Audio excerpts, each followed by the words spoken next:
భారత్ మాతాకి జై. జై హింద్. మనకి స్వాతంత్రం వచ్చి చాలా సంవత్సరాలు అయినప్పటికీ ఒక గరీబోడు గరీబ్లానే ఉంటున్నాడు.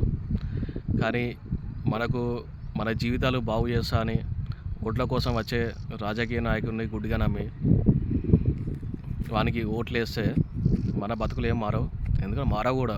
ఎందుకంటే గెలుస్తాడు. గెలిచినాక ఒక కారు ఉంటుంది. 5 సంవత్సరాల లోపు ఒక్క కారు 10 కార్లు అవుతున్నాయి. ఒక్క ఇల్లు 10 ఇల్లులు అవుతున్నాయి. చిన్న షెడ్ ఉన్న లీడరు పెద్ద పెద్ద వెంచర్లు కొనుక్కుంటున్నాడు, పెద్ద ఫామ్ హౌస్లు కొంటున్నాడు. సో మన బతుకులు ఇంకా మారవు. ఎందుకంటే మనం గుడ్డిగా ఒక లీడర్ని నమ్ముతాం. ఎలక్షన్స్ టైంలో పట్టకున్నా, ఆ వెహికల్ లేకున్నా వాడిచ్చే బిర్యానీకి ఆశపడి వాడు ఒక లారీ పెడతాడు, ఒక ట్రాక్టర్ పెడతాడు. అసలు అలా కూర్చునే ప్లేస్ కూడా ఉండదు. అయినా కూడా 5 గంటలు 3 గంటలు నిలబడి పైన ఎండ కొడుతుంది. ఆ ఎండను కూడా భరించుకుంటా పోయి వాడు మీటింగ్లో చెప్పే సొల్లు పురాణం మొత్తం విని ఇట్లా జై అని కొడతారు చూసినావా. ఆ జై కొట్టే బదులు అక్కడే కూర్చొని మా పిల్లలు ఉన్నారు, మా కొడుకున్నాడు, మా బిడ్డ ఉంది, వాళ్ళకి ఫ్రీ ఎడ్యుకేషన్, ఫ్రీ చదువు కావాలని మీరు డిమాండ్ చేసి అక్కడే కూర్చుంటే స్టక్ కావాలి. అరే మనం తెచ్చింది గొర్రెలు కదా, వీలేంది ఫ్రీ ఎడ్యుకేషన్ అంటున్నారు.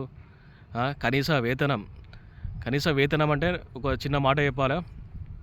ఆ పార్టీకి ఆ మీటింగ్కి వస్తారు కదా పబ్లిక్ ఏమో చిన్న స్కూల్స్లో చదువుతారు. చదివినాక హైదరాబాద్కి వస్తేనేమో చదివిన బీటెక్ అయితే బీటెక్, డిగ్రీ అయితే డిగ్రీ, దానికి తగ్గ శాలరీ ఉండదు.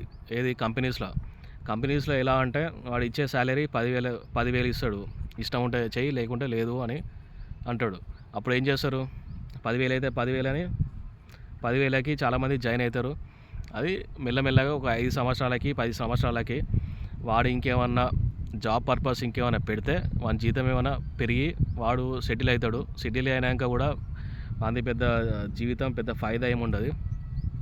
వీళ్ళు మాత్రం మంచిగా అక్కడ పార్టీకి మీటింగ్కి వస్తారు. చెప్పే సొల్లు పురాణం ఏది ఈ లీడరు ఆనిదిట్టా నవ్వుతారు, జేజేలు కొడతారు. మీరు కనుక మీటింగ్కి వచ్చిన ప్రతి ఒక్క అయ్యా తాత వీళ్ళందరూ ఉంటారు కదా, పెద్ద పెద్ద మనుషులు వస్తారు, ఏజ్ బారాలను తీసుకొస్తారు, ప్లస్ మళ్ళీ చాలామంది తీసుకొస్తారు.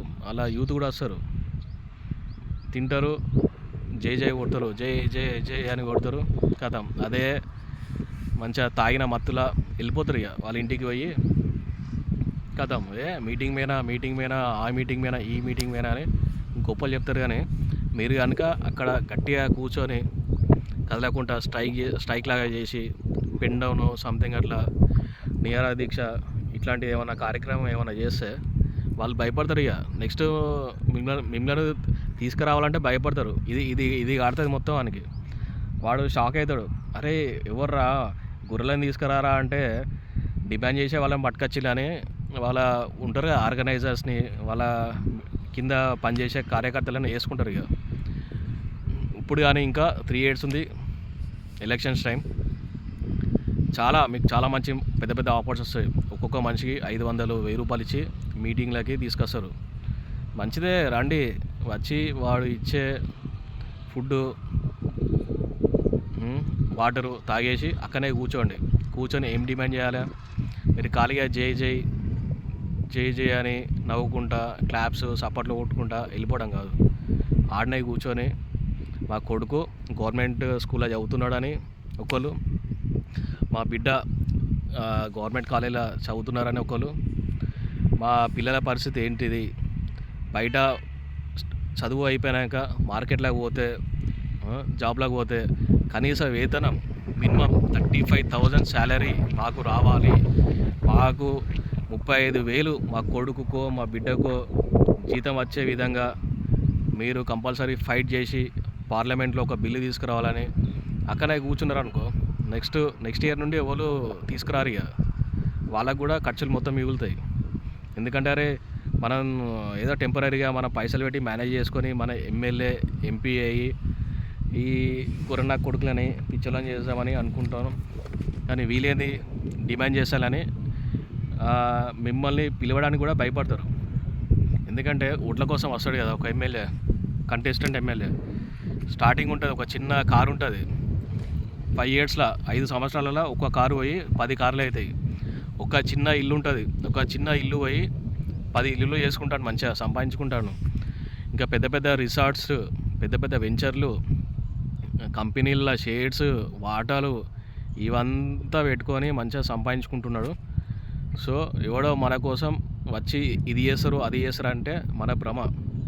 మనకు కావాల్సింది, మన పిల్లలకి కావాల్సింది కనీస వేతనం, కనీసం 35,000 సంవత్సరానికి కాదు, నెలకి 35,000 శాలరీ కావాలని డిమాండ్ చేయండి.